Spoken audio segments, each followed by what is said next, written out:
Happy New Year when you're watching this, because I wrote and made this episode well in advance, and also it may not be New Year's when you watch this, considering how much lists I have to make. Anyway, 2024 was admittedly pretty mixed in general, but as we enter a new year, it's good to look forward, mostly to the films, because yeesh, and 2025 seems to have a pretty interesting slate ahead of us, so let's get into it. Honourable mentions. So a little house clean. This section is for films I'm interested in seeing, but either didn't make it into the final 10, or I just found more interesting, but I don't know if it's getting a release this year, especially if it might be released at a festival where it sometimes takes years for it to be seen by the general public. So here are the honourable mentions. Aztec Batman. Now, on the surface, this may seem like another animated Batman movie. Those usually are a dime a dozen on the DTV market, but this one is something you should check out, mostly for the premise. What if Batman, but instead of Gotham City, it's Aztec Mexico? This looks interesting, blending real history with comic book superheroics, with Hernan Cortez being a version of Two-Face, and it's cool to see an interpretation of a hero from a different country than we're used to, so there's something to look forward to in that. And now, onto the 10 films I'm excited for this year. Number 4, The Fantastic Four, The First Steps. Obviously, at the number 4 spot, it's The Fantastic Four. Marvel's first family finally comes to the Marvel Cinematic Universe, and with a good cast and director behind it, and with the setting being an alternate 1960s, this film seems like a good time, and it'd be very interesting to see how it ties in with Marvel's multiversal machinations. Number 1, Superman. James Gunn is doing a Superman movie, and if you can see how he managed to balance optimism with the even cruder and weirder elements of the Marvel Universe, and judging by his previous DC work, then he's a perfect fit. It's also exciting to see this kick off another DC film universe that feels more confident and more embracing of the elements of Superman that haven't gotten the love in previous films. I'm really excited to see what James Gunn can do with this. And those were my anticipated films of 2025. Are there any other films you're excited for this year? Please comment below, and also like and subscribe.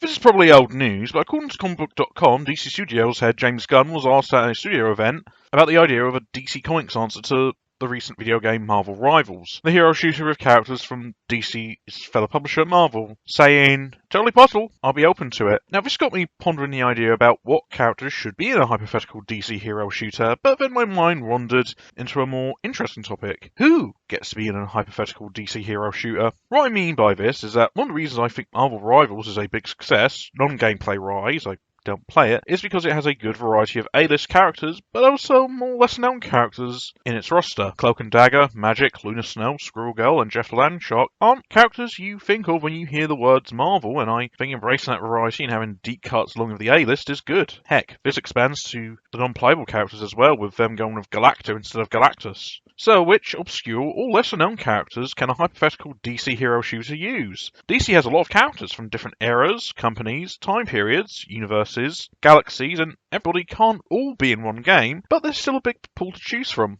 the Golden Age to the Modern Age, to the slightly strange to the downright serious, and some from different time periods. It's a big roster to pick and choose from, so it does seem a bit of a daunting task to choose from. Another thing that Marvel Rivals got going for them is diversity. Yeah, Tavel's watching this and are about to flood my comments with, "Why are you putting the new woke industry plant characters over more traditional and normal ones?" Comics have always been diverse, and Marvel Rivals has embraced that aspect as well. Not just the fact that it has characters like Storm, Luna Snow, and Black Panther, but also characters of a diverse background, taking the mantle of traditionally white characters like Iron Fist here, who isn't Danny Rand, but Lin Lee, and the Namer in this game is more inspired by the Mesoamerican version from Black Panther Wakanda Forever. And DC has got a roster of diverse heroes to choose from, both original characters, but also legacy characters as well. Also, they could kind of make characters who are traditionally portrayed and depicted as white into other races. I mean, DC has done other adaptations where they've done this before, and they've been doing it for years. Also, maybe change the gender of certain characters as well. Again, that's another thing DC's done throughout its adaptations, so that'd be kind of cool to see, and, it would make the hypothetical game better representative of the world that we live in. Another thing DC has, a lot of heroes with disabilities, both in the physical sense, but also mentally as well. And also, hey, a slew of characters on the LGBTQ spectrum. Hey, Luna Snow, bringing her up again because, hey, she is not an American superhero like the rest of the people on here. In fact, DC has a lot of heroes from outside of America, and a lot of games have characters from around the world, and, the entire gaming world is more international now. It always has been. So it'd be kind of cool to have a playable character represent a country that isn't America. And DC has a lot of heroes from around the world, not just America, so you've got a lot to pick from there. Also, hey, Jeff Blanchuk. Does DC have a bunch of animal characters? Yes. Yes, they do. Majority of them are gorillas, but yes, a plethora of animal characters. Also, robots and aliens, so it doesn't have to be human characters as well. Another thing Marvel Rivals has in its pocket is that it draws characters who weren't from the mainline Marvel canon in its lineup. Psylocke is from an out-of-continuity story and not, say, the Betsy Braddock or Quanon version, and Penny Parker is a variant of Peter Parker. And DC has several different characters from different universes, and companies they would later buy as well. Some characters are different takes on mainline heroes, others are completely original to their own universe. DC also has characters from not just a contemporary setting, but also from different time periods. The past, the future, the far future, so many different Batman of the future. I don't think Marvel Rivals has a lot of characters from, say, a different time period, so that'd be kind of a cool difference between that and a hypothetical DC shooter. Bringing up Luna Snow again, but she was also an original character who didn't originate in the comics and was made for another game. So maybe a hypothetical DC hero shooter could use some characters who weren't originally from the comics and were just created for prior adaptations. There's a whole lot of them, and it would all kind of be a good fit. In conclusion, if they ever did make a DC Comics themed hero shooter, there's a lot of characters to choose from, and that they could make some interesting choices of which characters they should put in.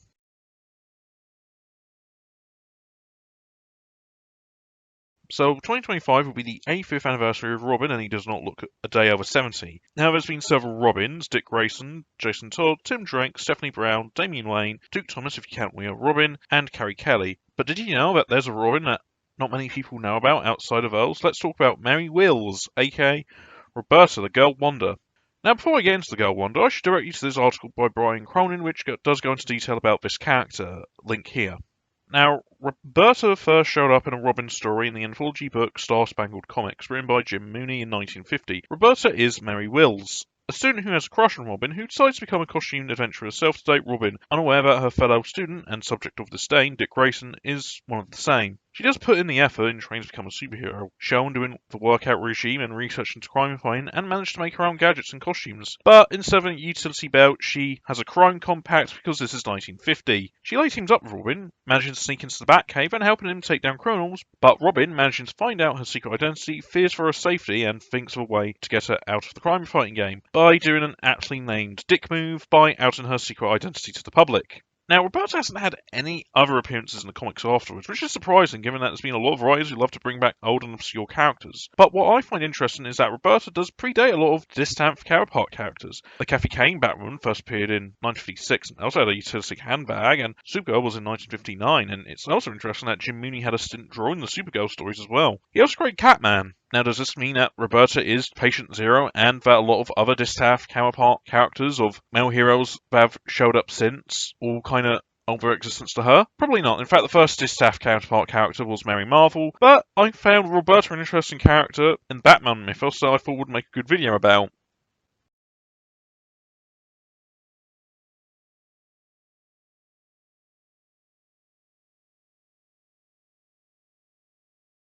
So we're halfway through the year, and I thought, why not do a midpoint best films of the year list? Mostly to show what I've enjoyed throughout the year so far, inform you, the audience, of films you might have missed during the year, and give you time to catch up on them if you missed them. My rules are still the same as the best of 2024 list, must have been released to an audience in 2025. Films that had a festival release count. Films that had a run in theatres the year before getting released in the UK do not count. Anyway, let's start this list with Number 9, Thunderbolts. While I still enjoyed the post-Endgame movies, Thunderbolts is probably the best of the recent bunch. The film is great in version of the superhero team-up, where the cast this time are all washouts with different sets of hang-ups that they all have to deal with, and the actors who play them all work well together. Lewis Pullman's Bob is one of the year's best new characters, and the film's way of talking about mental health makes this is one of the best superhero movies of the year so far. So these are my favourite films of the year so far. Will this change at the end of the year? Maybe, maybe not. Will I be reusing clips of these in my end of year video this year to save time? Probably. But I might have other things to say about these films down the line, so who knows. Now, what's the best film of the year you've seen so far? Please comment below, and don't forget to like, share, and subscribe. Hey, do you like movies? Do you like movie reviews? Then this channel has stuff like that. There's Watch This Space, my film review show, where I view recent films, and I also make short films, like Correspondence, which is very unique. If you'd like to see stuff like this, then please subscribe to stay updated on my work. Also follow my social media channels as well, so please subscribe to my channel.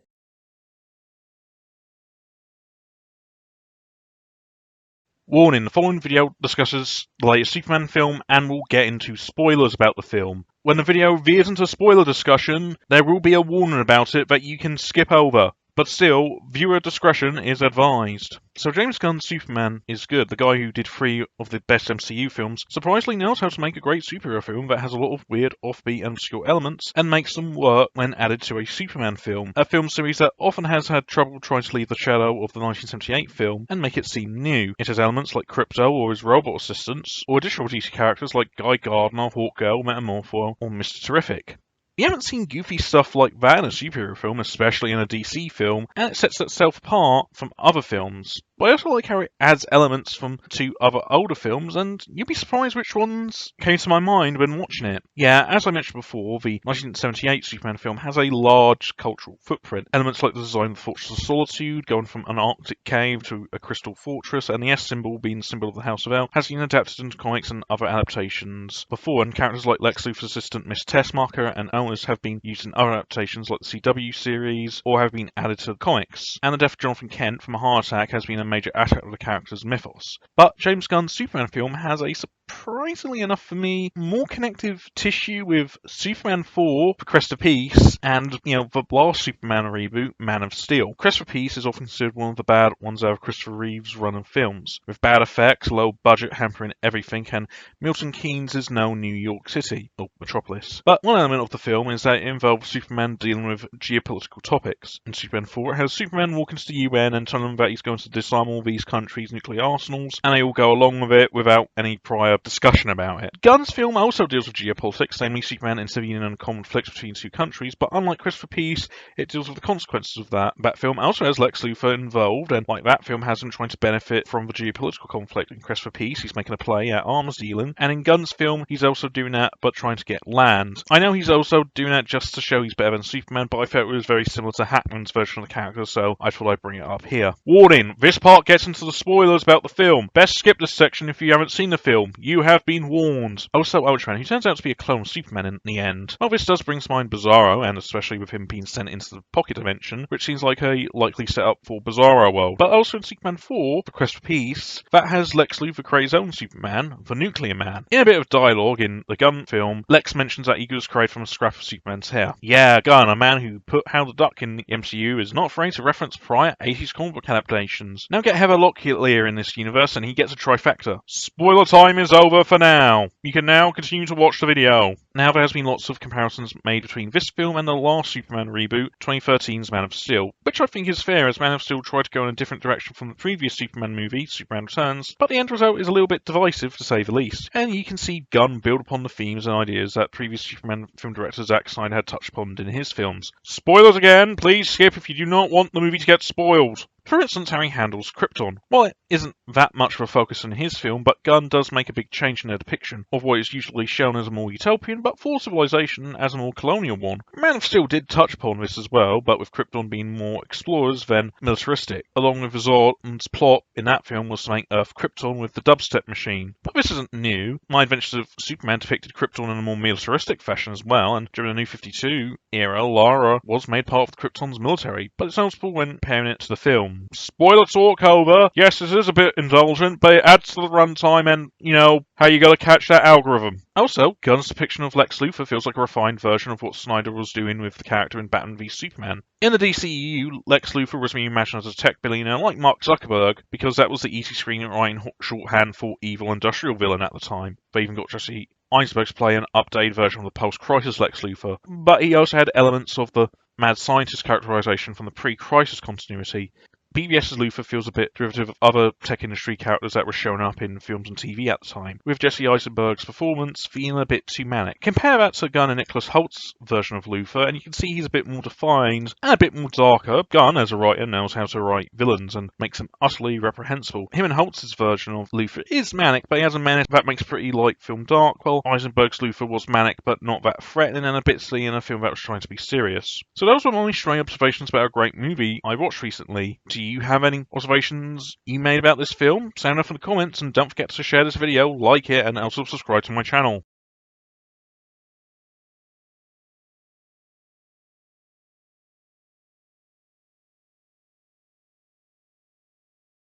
And thus, it's the end of the summer.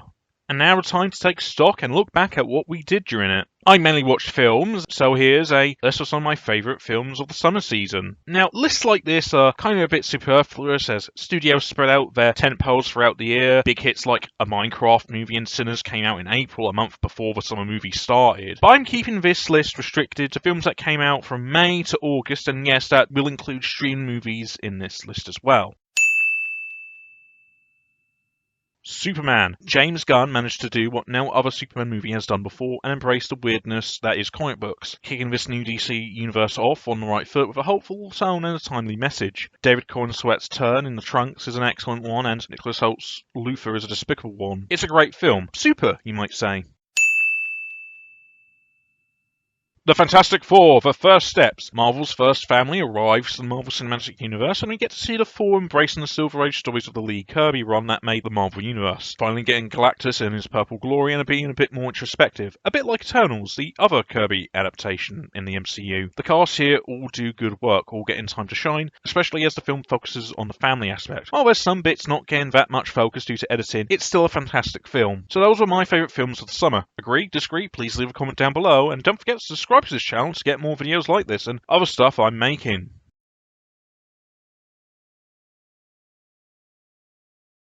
Warning, this video contains spoilers for Season 2 of Peacemaker. If you haven't watched the show, please watch that and then watch this video, or just watch at your own discretion.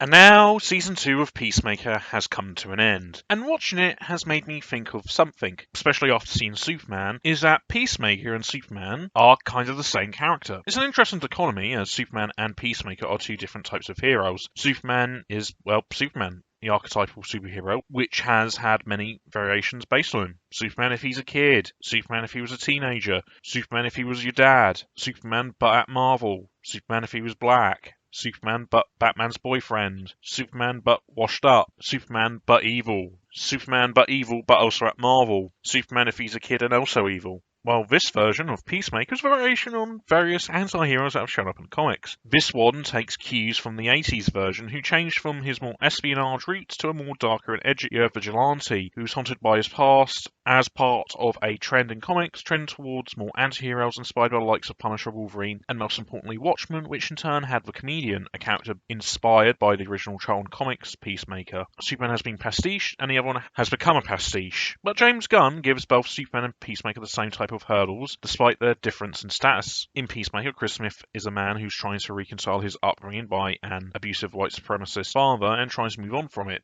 In Superman, Clark Kent, or Kal-El, learns that his space parents were not the ideal figures he believed them to be. Parental figures have always been part of James Gunn's work, but it's interesting that the same arc of having to deal with imperfect, to say the least, parental figures has been given both to Superman and Peacemaker. Another interesting aspect is that both characters are defined by music, as you expect from a James Gunn production. In the episode where the 11th Street Kids and Judo Master rescue Chris from Earth X, Adebayo and Judo Master discuss Chris and his love of hair metal, with Adebayo comparing Chris to the music genre, saying, "I just had to open my mind a little and get past the parts that were cheesy, but that's what Chris is like. You just got to open your mind up a little bit and get past the parts that are cheesy." To me, this scene felt similar to a scene in Gunn's Superman film where Clark and Lois discuss the message from his space parents, and the tangent about Clark's taste in punk bands and how Clark's more trusting attitude is the real punk rock. The two characters have musical tastes that are genres that aren't exactly highly praised. It's another interesting comparison between the two characters. Also, both characters' relationship to the wider superhero community is also comparable. Superman's relationship with the Justice Gang isn't exactly on the up and up, while they do work with each other and see themselves as colleagues. Clark even divulging his secret identity to them. He doesn't like their methods.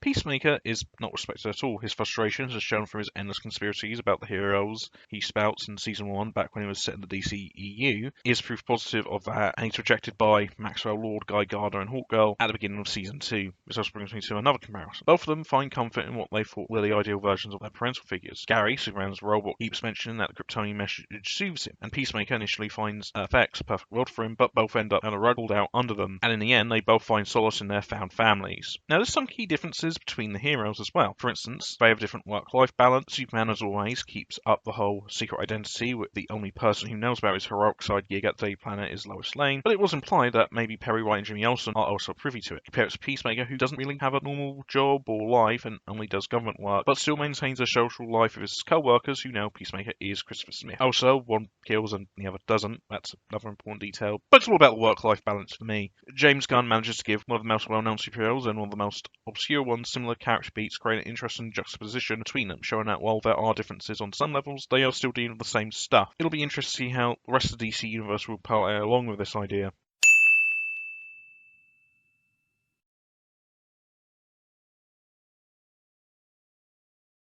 With the final Peacemaker, there won't be any other DC Universe projects until Supergirl's release next year, so I thought why not do a look back at the series so far and focus on certain aspects that I found interesting. Let's start with Rick Flag Sr. Starting off with probably the only character who's appeared in all three released DC Universe projects so far, Rick Flag Sr., played by Frank Grillo. I feel like he's what Nick Fury was to the earlier MCU films, as the figure usually shows up in each project, often as a tease and as a connective tissue. Now, by the end of Peacemaker Season 2, he takes a more villainous role, which I've seen some people say is inconsistent with his portrayal in Creature Commandos, but then again, in that show, he got manipulated by a princess who feigned attraction to him, and I have a feeling Lex and his Luckies are doing the same to him by helping him try and get revenge on Peacemaker. Speaking of Rick Flag,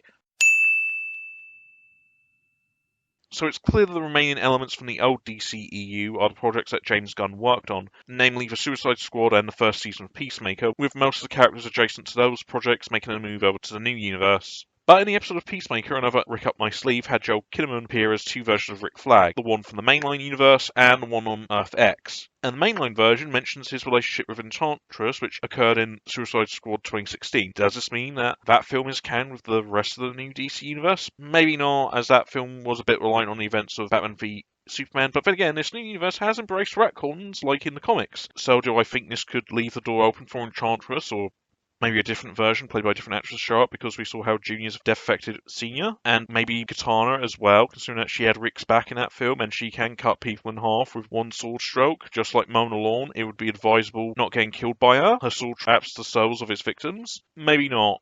But also we have Metamorpho show up in Superman, and him and Black Lightning were on the Outsiders, so hey, maybe that could be a good way to introduce them. I also know Blue Beetle is getting an animated follow-up with Zolo Maradreñas supplying his role, but it remains to be seen if it will reference the film. But soon that film was pretty much isolated and stood on its own, I don't think there'll be much retconning. At the end of Peacemaker, we saw the formation of Checkmate, with its ranks being made up of the cast of Peacemaker. I feel like we'll be seeing them pop up in other projects. Much like how Rick Flag Sr. is this universe's equivalent of Nick Fury, Checkmate could be this universe's equivalent to S.H.I.E.L.D., making sporadic appearances or mentioned in passing. In the comics, well, Mr. Terrific was also a member, and so was Amanda Waller, Adebayo's mother, and considering that she's getting her own series, that might come into play. With a lot of use of Cloak and Dagger spy work and the topic of power, both real and geopolitical, I have a feeling this first chapter, Gods and Monsters, is influenced by the Catalyst arc of Justice League Unlimited. Just a hunch, but I'm feeling a lot of similarities here. Now it's been noted that DC's fictional countries show up in the universe, Kolistan, Baravia, and Johannapur being the most prominent ones. I suspect we'll see more of DC's fake foe states like Bialia, which was mentioned in Creature Commandos, Kurak, Markovia, Geoforce was part of the Outsiders, Kaznia, Vlatava, and so on. With what's been released so far, they've all been under the direction of James Gunn, and all contain his creative fingerprint, so it's going to be interesting to see next year, as most of the projects will be held by other creatives, what they bring to the table. While I enjoy Gunn's work, I do hope we get a variety of different voices being brought into each project. One last thing I want to talk about is how this series' attitude to projects and how they be released. It all feels very fluid. Clayface wasn't part of the original announcement in 2023, only coming about because Mike Flanagan had a pitch and that film is currently in production. So he also decided on a movie that was supposed to be made by director Luca Guadagnino, but that's been put on hold and the authority might be made in a TV show. It shows there's a fluidity with how these projects are handled at the development stage, unlike Marvel, which has the appearance of it being planned out from the start. So those were some observations about the DC Universe. Is there anything you noticed that I missed? Please comment below, and also like this video and share this with all your friends. Your help is much appreciated.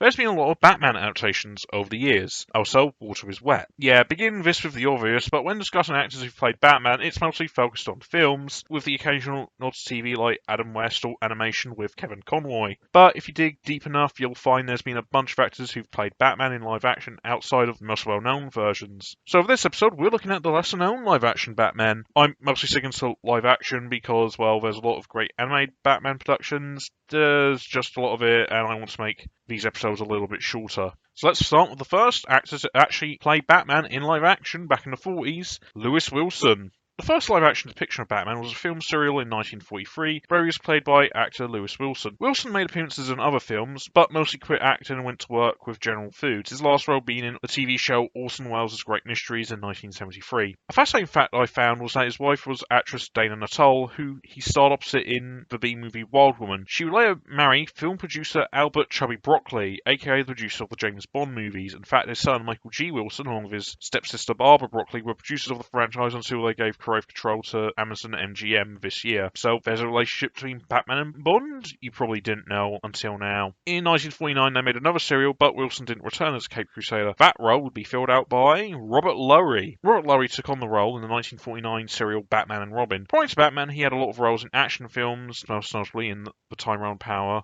film Mark of Zorro in 1940. He also starred in a ton of westerns, with his most prominent one being McLintock with John Wayne and Maureen O'Hara. He also had a steady career in TV and appeared in another DC Comics adaptation, a 1956 episode of the George Reeves Adventures of Superman show, a little bit of a cool technical crossover there. Reeves and Lowry also acted in a World War II propaganda film about VD, directed by John Ford, well before their time in the tights. Small world. Now this one had a interesting story behind it. In 1973, 5 years after the cancellation of the 60s TV show, Burt Ward and Yvonne Craig reprised their roles as Robin and Batgirl for a PSA about equal pay. But Adam West did not reprise his role. At the time, West wanted to distance himself from the role, so actor Dick Gautier played the role for this PSA. Gautier's had an interesting career. He starred in the original production of Bye Bye Birdie, earning a Tony Award nomination, and had several appearances in TV shows like Get Smart, The Mary Tyler Moore Show, and Charlie's Angels, among others, and films like the original Fun of Dick and Jane and Billy Jack Goes to Washington. He also had a voice acting career, including Serpentor in G.I. Joe and Rodimus Prime in Transformers. Batman wasn't his only flirtation with DC Comics, as he had an appearance in the Linda Carter Wonder Woman show and a voice role in Batman the Animated Series Feet of Clay as Matt Hagen's friend. Also, his son was Rand Gautier, the man who stole Pamela Anderson and Tommy Lee's tape in the 90s and was played by Seth Rogen in the Pam and Tommy miniseries. Yeah, again, small world. In the early 2000s, there was a series of adverts for OnStar, an onboard guidance system starring Batman, with the visuals taking inspiration from the Tim Burton Joel Schumacher films. The ads had Michael Gough return as Alfred from those movies alongside Curtis Armstrong as the Joker and Brian Stepanek as the Riddler. Batman also appeared in these ads, played by actor Bruce Thomas. Thomas has had a steady career. He's done voiceover work in cartoons and video games. He was a motion capture actor for Master Chief in the last 3 Halo games, and, more importantly for this video, did some voice work for some animated DC work. He was the voice of Commissioner Gordon in the DC Universe animated original movies during the New 52 period, among other films as well. He was also apparently believed to be the man who played Batman in the Birds of Prey TV show, but he debunked that. Batman was apparently played by 2 stuntmen, Keith Campbell and Alex Daniels, but there isn't any confirmation of that actually being true. So this and a few other entries I debated taking off this list. In this instance, it was because David Mazouz is a young actor with Gotham, the Batman prequel show, focused on the scene before Batman arrived on the scene, being his big major role so far, and also because in Gotham he played a young Bruce Wayne, so technically not Batman age, but in the show's final, Mazouz wore the cape and cowl for one scene. There were other moments, but he was mostly kept off screen until the last scene of the show, which was the first time Batman made an appearance on a TV show in live action since the 60s, so there's a little interesting fact for you. It was also the same year when Ian Glenn showed up as Bruce Wayne in Titans. Titans was notable as one of the few live action DC shows that allowed to use Batman with an on-screen appearance, whereas others were prevented from doing so before. It's why Green Arrow appeared in Smallville, for example. In Titans, Titans was originally the flagship show for DC Universe, the DC Comics streaming service, yet the streaming rules were weird. Bruce Wayne appeared in season 2 and 3, played by Game of Thrones actor Ian Glenn. While he wasn't wearing the costume, I think it still counts. Glenn is an actor who's had a steady career before and since playing the Caped Crusader, so no deep dives, but he's known for being the first live-action Batman to share the screen with Jason Todd, played by Colin Reuters, so there's that for you. Also in 2019,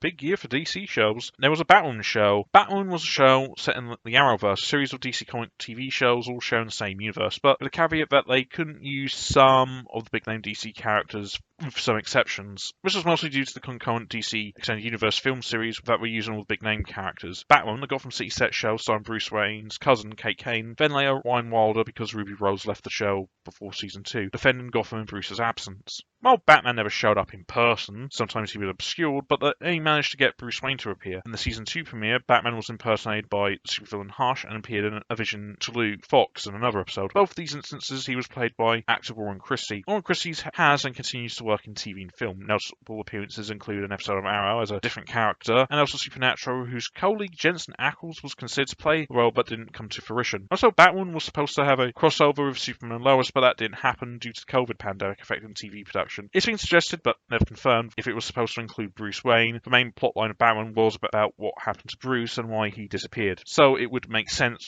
for a crossover to maybe follow that plot, but it didn't happen, so there's no way of knowing what was that going to entail. So Warren Christie's appearance came after Kevin Conroy's brief live-action appearance as Bruce Wayne in the first season of Batman, but I decided to mention it at the end because I thought it would be a good way to end the video on. During the Arrowverse Cross on Infinite Earths crossover event, Kevin Conroy made an appearance as an older Bruce Wayne.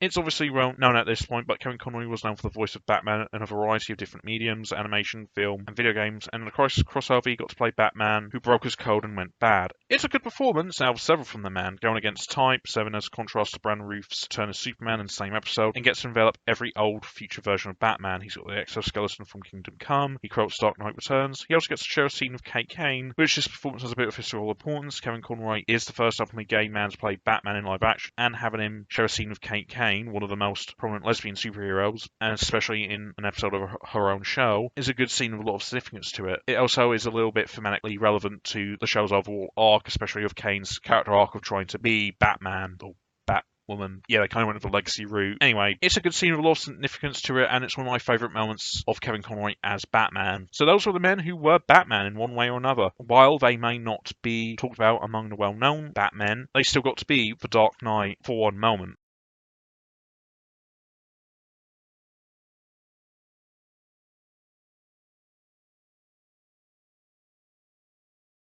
As 2025 draws to a close, it's usually a time to look back, but for this episode, I want to look forward at what 2026 offers us on the film front. Now, a small disclaimer, this list will be films that have a sort of release date, so no independent films that have not found a distributor yet will not appear on this list. And I should also acknowledge that films' release dates are subject to change. My previous anticipation list had films that got pushed back, so there's a good chance that some films on this list might be pushed back to 2027, so be cautious of that. Now, let's look at the films with solid, at the time of recording, release dates. Number 2, Clayface and Supergirl. Sharing a spot here because they're both DC Universe films, and the two are films that mark big firsts for this new superhero series. Supergirl is the series' first female-led superhero film. Clayface is the first film focusing on a villain. There's also some of the universe's first projects not directed by James Gunn, so it's interesting to see what directors Craig Gillespie and James Watkins bring to the table. With Clayface, it's the first horror project for the universe, which is a rare thing in this genre, and has a screenplay by Mike Flanagan inspired by the Batman animated series episode of Feet of Clay. I'm also excited to see Supergirl as it's inspired by Tom King's Great Woman of Tomorrow storyline, and it looks a lot of fun. Both films have a lot of interesting things going on for me.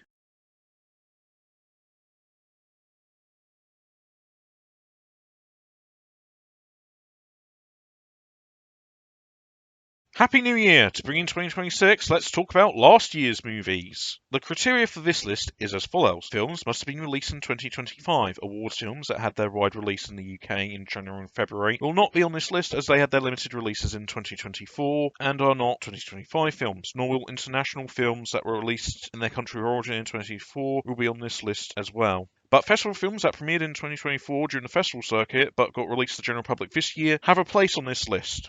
This is my list, and those were my rules. With those films out of the way, let's move on to the main list in alphabetical order, starting with Superman. James Gunn managed to bring the Man of Steel into the 2020s with a timely and exciting adventure, managing to combine his unique sensibilities as a filmmaker and building upon what comes before. Gunn manages to make Superman feel fresh and relevant and most importantly hopeful in a world seemingly less so more and more.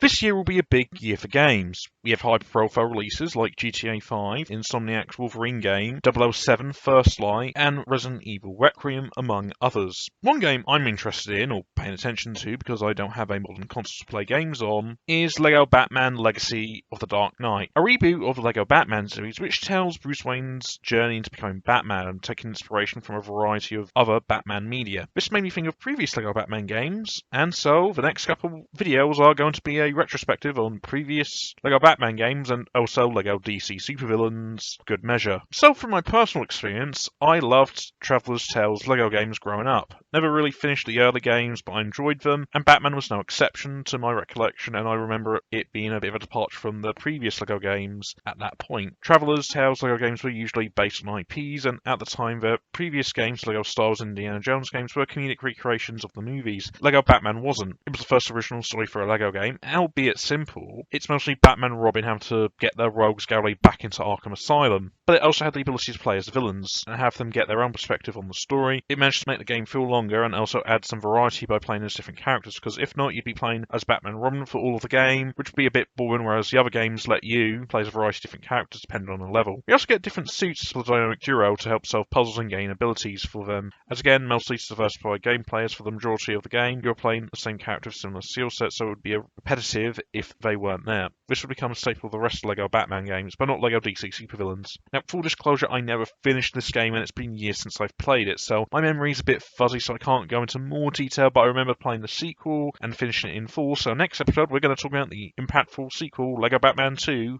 DC Superheroes.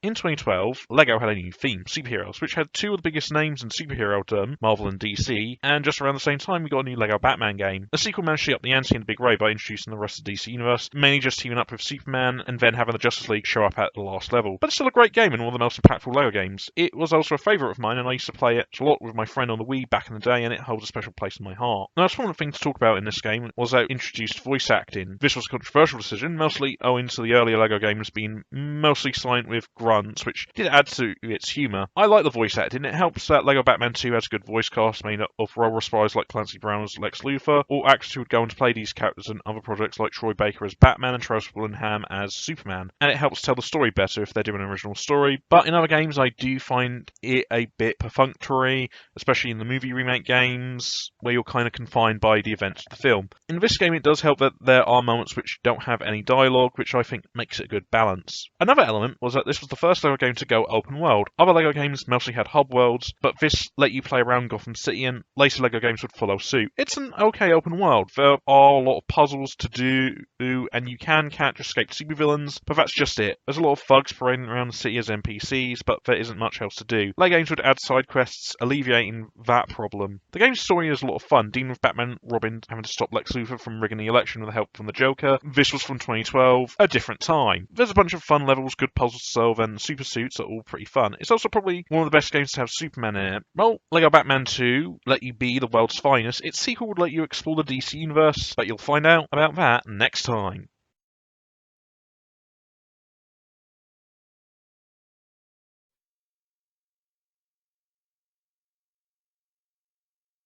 Last time I talked about LEGO Batman 2, this time I'm talking about its sequel, and it's one game I have mixed feelings about. LEGO Batman 2, Beyond Gotham, sought to move beyond Gotham and open up the series to the wider DC universe. But in doing so, it made the title feel like an artifact, as it's mostly just a Justice League game. A pretty good Justice League game, mind you. It has a good story, Batman and Robin working with the Justice League to first stop Legion of Doom, but later having to team up with them to stop Brainiac. Lots of fun levels, good comedic moments, and the Shrunken Earth level is pretty fun. The game retains the series' sense of humour, and the gameplay is pretty good. Now, it's not just Batman and Robin getting super suits, but characters like Lex Luthor, Joker, and Cyborg getting in on the action as well. But the game came out after LEGO Marvel Superheroes, which was was a game that didn't tie itself to one hero and managed to be a good ensemble piece. And Lego Batman 3 felt like it couldn't step out of the shadow of the Bat, feeling a bit contained to not just Batman but also certain sections of the DC universe, namely its space side of the universe, so it didn't feel like a Batman game in full, giving a game an identity crisis.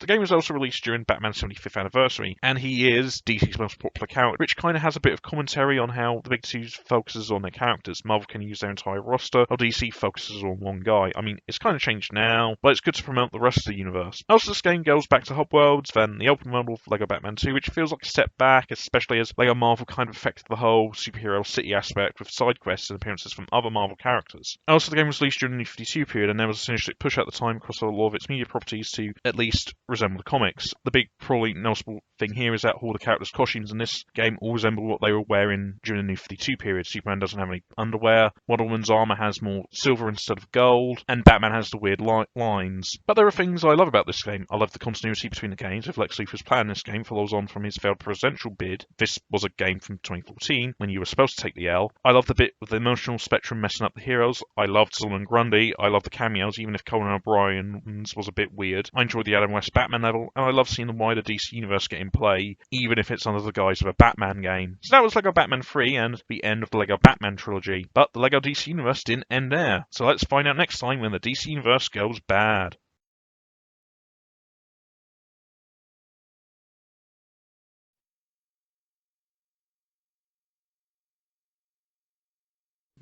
"10 years since the release of the first LEGO Batman game came LEGO DC Supervillains, a game that lets the bad guys take the reins.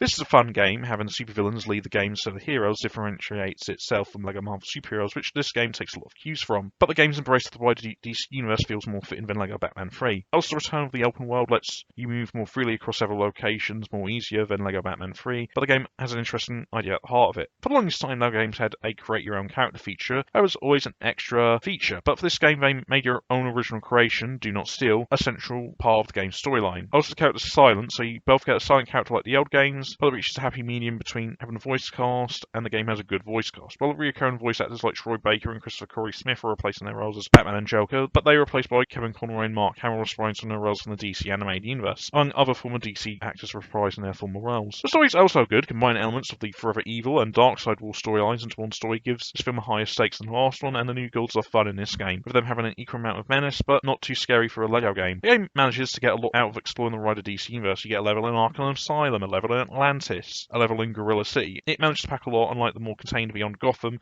and feels like a good evolution from LEGO Batman 1. The focus on one hero, then having more heroes show up, going beyond Gotham, then showcasing the rest of what the universe has to offer. So those were the LEGO Batman games, a pretty interesting series, both in their respective franchises. If you like this video, then please share them with your friends, press that like button, and don't forget to subscribe and check out what else I have on this channel.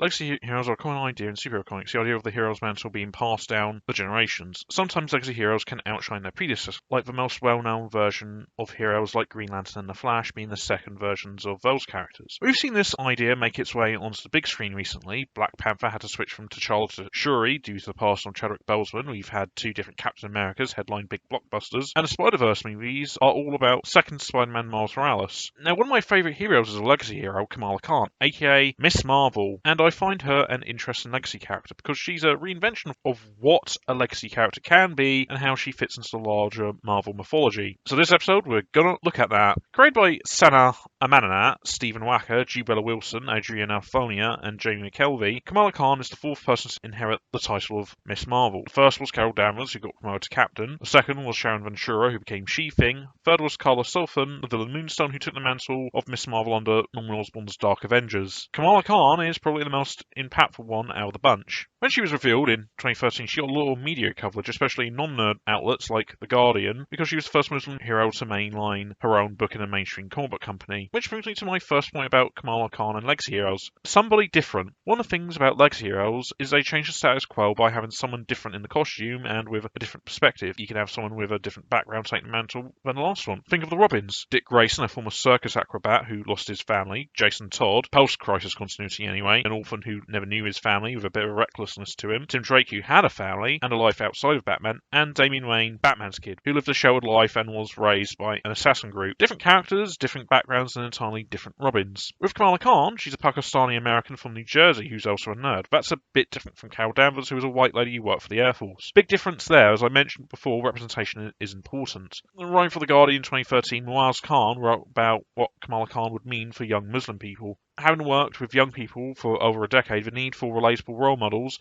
be they fictional like Kamala or based in reality like Malala, is growing, particularly for young Muslim women. This is even more crucial within a post-9/11 world where young Muslims sometimes struggle to find their identity at a time when they're being pulled at from every direction. One can only imagine the positive impact these role models could have in the years to come. How something different take the role of the superhero can be bring different set of eyes to that hero's role, and can also show a different direction to take the hero. And that brings me to the other aspect of Legacy Heroes that Kamala Khan has. She's something completely different. Another thing that's interesting with Kamala Khan is that she has nothing to do with Carol Danvers. Unlike some Legacy Heroes who are either someone related to the hero, a former sidekick, an ally, their child, their clone, Kamala Khan isn't related to Carol Danvers in any way. Kamala is just a fan of hers. This severance gives her her own space to come into her own. She has her own supporting cast and even her own villains. Even her stories aren't that close to Carol Danvers, they're more in line with the early Lee Ditko Spider-Man, and I'm not the only one who thinks that. In an interview with Entertainment Weekly, then editor Axel Alonso said, "She is Peter Parker of the 21st century. Peter Parker can be a 16-year-old Pakistani girl from New Jersey. If a story is universal, then people are going to come to read it. If it feels true, it resonates. People are going to come." The character is a nerd. Peter Parker was a science nerd because what would make geek culture wasn't a thing in the early 60s. Who's a bit of an outsider who has to balance their superhero careers with their personal life, which revolves around high school and family. Now you can say her being an Inhuman connects to Danvers by 6 degrees separation because they were created by the Kree, and Carol has ties to them, and I can see that, but it's a bit of a stretch. I also should mention that Kamala Khan is now part of the X-Men, and Carol was an ally and lived with them, which I can see tying Kamala to Carol, and that's a fair point, but my point still stands. There are other legacy characters who had a clean break from Antichrist. Last point would be Green Lantern, with Alan Scott's stories being fantasy-themed pulp adventure